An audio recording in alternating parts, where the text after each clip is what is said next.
कानपुर ज्योति हत्याकांड में ज्योति के पति पीयूष को पुलिस ने हिरासत में ले लिया है। पुलिस पीयूष से पूछताछ कर रही है। वहीं पीयूष ने पुलिस पर झूठ बोलने का आरोप लगाते हुए ज्योति हत्याकांड की जांच सीबीआई को सौंपने की मांग की है। पुलिस का कहना है कि ज्योति मर्डर केस में पीयूष ही मुख्य संदिग्ध है। अब पुलिस उसके फिंगरप्रिंट, बाल और नाखूनों के सैंपल लेकर उसकी फॉरेंसिक जांच कराएगी। पुलिस पीयूष का कॉल डिटेल खंगालने की तैयारी भी कर रही है। पीयूष ने पुलिस पर जांच भटकाने का आरोप लगाते हुए कहा है कि उसे पुलिस की जांच पर भरोसा नहीं है। पीयूष का आरोप है कि उसे जबरदस्ती फंसाने की कोशिश की जा रही है, इसीलिए ज्योति के हत्यारों को पकड़ने की जिम्मेदारी सीबीआई को सौंपी जाए। शुरुआती जांच में पुलिस के मुताबिक लूटपाट के इरादे से हत्या नहीं की गई और न ही महिला के साथ कोई गलत काम किया गया। अब तक की जांच में पुलिस का मानना है कि पीयूष ने घटना की जानकारी देरी से दी, इसीलिए वो शक के घेरे में है। पीयूष पर शक की एक वजह यह भी है कि हत्या से पहले जब पीयूष अपनी पत्नी ज्योति के साथ रेस्टोरेंट गया था तो उस वक्त पहने कपड़ों और थाने में शिकायत के दौरान पहने कपड़ों में अंतर था। हालांकि पीयूष ने इस पर सफाई भी दी। उन्होंने मेरी शर्ट से खींचा, बटन तोड़ दिया। ये टी शर्ट थी, ये आगे से ये पीछे से सफेद थी। ज्योति मर्डर केस में एक लड़की से भी पूछताछ हो सकती है। सूत्रों के मुताबिक इस लड़की से ज्योति के पति पीयूष की पिछले दिनों सैकड़ों बार बातचीत हुई। सूत्रों के मुताबिक मोबाइल से व्हाट्सएप सहित दूसरे माध्यमों से सैकड़ों बार पीयूष और इस लड़की के बीच मैसेजिंग हुई। ज्योति के पिता ने भी दामाद पर हत्या का शक जताया है। उन्होंने कहा कि मैं दामाद की बातों से संतुष्ट नहीं हूं। मुझे अपने दामाद की बातें में संदिग्धता नजर आ रही है। बोला भाई आप कैसे पति और पत्नी का तो एक विरुद्ध होता है, आपने उसको अकेले कैसे अपहरण होने दिया, उस बेटी ने क्या कसूर किया? बोले नहीं, मैंने बहुत प्रयास किया, मेरे को धकेल दिया, मेरे को बहुत जोर से यहाँ मार दिया, मैं बहुत जल गया ऐसा, लेकिन मैंने देखा कोई मेरे को चोट के निशान नहीं मिले। कानपुर में रविवार की रात को महिला की हत्या की खबर आई। बताया जा रहा है कि पति पत्नी कार से जा रहे थे। बदमाशों ने रास्ते में उनकी कार रोकी, पति से मारपीट की और पत्नी को कार के साथ ले जाकर उसकी हत्या कर दी। बिहार के औरंगाबाद में हुए सड़क हादसे में 12 कांवड़ियों की मौत के बाद जमकर हंगामा हुआ। घटनास्थल से मृतकों का शव उठाने को लेकर स्थानीय विधायक रश्मि ज्योति और एसपी उपेंद्र शर्मा के बीच तीखी नोकझोंक हुई। विधायिका ने एसपी पर चप्पल तक ताना। दरअसल हादसे के बाद गुस्साए कांवड़िए शव को घटनास्थल से उठाने नहीं दे रहे थे। विरोध प्रदर्शन की अगुवाई में डेहरी के पूर्व विधायक प्रदीप जोशी और उनकी पत्नी के अलावा स्थानीय विधायक रश्मि ज्योति कर रहे थे। इसी दौरान रश्मि ज्योति की मौके पर पहुंचे एसपी से झड़प हुई। बिहार के औरंगाबाद में यह हादसा उस वक्त हुआ जब कांवड़ियों की एक बस को एक कंटेनर ने टक्कर मार दी, जिससे 12 कांवड़ियों की मौत हो गई जबकि दर्जन भर से ज्यादा जख्मी हो गए। हादसा देर रात NH2 पर हुआ। औरंगाबाद में हादसे के शिकार हुए सभी कांवड़िए देवघर से लौट रहे थे। सावन के सोमवार के मौके पर वो सभी कांवड़िए देवघर के बाबा धाम गए हुए थे, जहां से लौटने के बाद औरंगाबाद में सड़क किनारे सोए थे, जहां यह हादसा हुआ। श्रीनगर की सड़कों पर आज जमकर हंगामा हुआ। गाजा में इजरायली हमले के विरोध में कई प्रदर्शनकारी सड़कों पर उतर आए। मौके पर पहुंची पुलिस से इनकी झड़प हो गई। देखते ही देखते प्रदर्शनकारियों ने पुलिस पर पथराव भी शुरू कर दिया। श्रीनगर की सड़कों पर आज जमकर हंगामा हुआ। गाजा में इजरायली हमले के विरोध में कई प्रदर्शनकारी सड़कों पर उतर आए। मौके पर पहुंची पुलिस से इनकी झड़प हो गई। देखते ही देखते प्रदर्शनकारियों ने पुलिस पर पथराव भी शुरू कर दिया। हंगामे पर काबू पाने के लिए पुलिस ने आंसू गैस के गोले छोड़े और हवाई फायरिंग की। पुलिस पर हुए पथराव में कुछ पुलिसकर्मियों को चोटें भी आईं। बाद में अतिरिक्त पुलिस बल मौके पर पहुंचा तो प्रदर्शनकारी भाग खड़े हुए। उत्तराखंड के रामनगर में बाढ़ के बीच एक पिता पुत्र के फंसने की तस्वीर सामने आई है। टेढ़ा गांव में कोसी नदी की उफान के बीच हुसैन अपने बेटे सलमान के साथ फंस गए। लहरों के बीच फंसे दोनों मदद की गुहार लगा रहे थे। दरअसल पिता पुत्र नदी के पास गए थे, तभी नदी का जलस्तर बढ़ता चला गया। पिता पुत्र जब तक कुछ सोच पाते उन दोनों की तरफ लहरें बढ़ने लगी। तस्वीरों में देख सकते हैं कैसे दोनों तरफ पानी है और बीच में पिता पुत्र फंसे हुए हैं।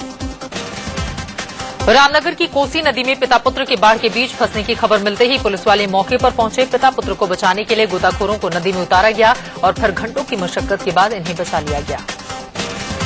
गुजरात के कई इलाकों में लगातार हो रही भारी बारिश ने हालात बिगाड़ दिए हैं। वापी में हुई भारी बारिश के चलते सड़कें समंदर बन गई हैं। कई इलाकों में पानी भर गया है, जिससे लोगों को आने जाने में मुसीबतों का सामना करना पड़ रहा है। गुजरात के नाडियाड में भारी बारिश के बाद हुए जलभराव के चलते एक बस रेलवे ओवरब्रिज के नीचे फंस गई। गुजरात स्टेट ट्रांसपोर्ट की ये बस सूरत से जामनगर जा रही थी। इसी दौरान ये घटना हुई। जिस वक्त ये बस रेलवे ओवरब्रिज के नीचे फंसी, उसमें 20 यात्री सवार थे। बस के पानी में फंसे होने की खबर दमकल विभाग को दी गई, जिसके बाद बस की खिड़की के रास्ते यात्रियों को एक एक करके निकाला गया। राजधानी दिल्ली में फिर से हुई झमाझम बारिश से मौसम सुहाना हो गया है। उमस भरी गर्मी से लोगों को राहत मिली है।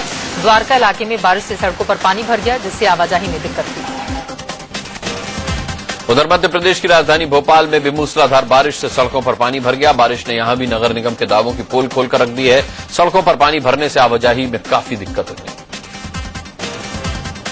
यूपी के बलिया में घाघरा की बढ़ते जलस्तर ने तटीय इलाकों में बसे लोगों की परेशानियां बढ़ा दी हैं। घाघरा की लहरें तटीय इलाकों को तेजी से अपनी चपेट में ले रही हैं। लहरों की कटान के चलते घर, जमीन, खेत सब नदी में समा रहे हैं। अगले 24 घंटे में मुंबई में भारी बारिश की चेतावनी जारी की गई है। मौसम विभाग के मुताबिक बंगाल की खाड़ी में बने लो प्रेशर के कारण महाराष्ट्र और कर्नाटक के तटीय इलाके भारी बारिश की चपेट में आ सकते हैं। अगले 24 घंटे में मुंबई और कोंकण इलाके में भारी बारिश की आशंका है। बेंगलुरु के एक स्कूल में पहली कक्षा की छात्रा से रेप केस में नया मोड़ आ गया है। पुलिस ने इस मामले में गिरफ्तार स्केटिंग इंस्ट्रक्टर को छोड़ दिया है। पुलिस का मानना है कि उसका उस वारदात में कोई हाथ नहीं था। पुलिस ने उसे गलती से गिरफ्तार किया था। पुलिस कमिश्नर एमएन रेड्डी का कहना है कि स्कूल में मासूम बच्ची के साथ रेप नहीं बल्कि गैंग रेप किया गया था। इस मामले में पुलिस ने 2 और लोगों को गिरफ्तार किया है। ये दोनों दूसरे स्कूल में जिम इंस्ट्रक्टर हैं। इनके नाम लालगिरी और वसीम पाशा बताए जा रहे हैं। दिल्ली में नाबालिग छात्रा से गैंगरेप का मामला सामने आया है। 3 नाबालिग समेत 5 लोग इस वारदात में शामिल रहे, जिनमें 3 आरोपियों को गिरफ्तार कर लिया गया है। फरार आरोपियों में से एक सीआरपीएफ का जवान भी है। उत्तम नगर की इस लड़की का आरोप है कि 19 जुलाई को जब वो स्कूल जा रही थी तो उसके 2 पड़ोसी उसे बाहरी दिल्ली के झरौदा कलां ले गए, जहां उसके 3 और साथी आए और सबने बारी बारी से रेप किया। 5 आरोपियों में से 4 लड़की के पड़ोसी। पीड़ित लड़के का कहना है कि आरोपियों ने वारदात का एमएमएस भी बनाया और मुंह खोलने पर परिवार को जान से मारने की धमकी दी। पुलिस वाला हूँ मैं। नाम क्या उसका? सूरज सिंह। क्या? सूरज। उसने क्या कोई पिस्टल वगैरह बंदूक दिखाई दिया आपको? हाँ। क्या दिखाया था? बंदूक से। क्या बोला उसने फिर? मोबाइल में भी कोई रिकॉर्डिंग की थी उन्होंने? हाँ। क्या किया था? वीडियो बनाई थी। लड़की डर के मारे वारदात के बाद चुप रही और 6 दिन तक स्कूल भी नहीं गई, लेकिन जब उसकी तबीयत बिगड़ने लगी तो घर वालों ने पूछा और तब जाकर लड़की ने गैंगरेप की बात बताई। कोलकाता के अलीपुर जेल में बंद आतंकी पाकिस्तान में बैठे लश्कर के आतंकियों से फोन के जरिए संपर्क में थे। खुफिया एजेंसियों ने इस बातचीत को टेप किया, जिसके बाद अलीपुर जेल में बंद आतंकी असबुद्दीन को पूछताछ के लिए दिल्ली लाया गया है। असबुद्दीन दिल्ली पुलिस के हत्थे चढ़े आतंकी अब्दुल सुभान का भतीजा है। उसने ही आतंकी गतिविधियों के लिए असबुद्दीन से फंड जुटाने को कहा, जिसके बाद असबुद्दीन ने पाकिस्तान में लश्कर आतंकियों से बात की थी।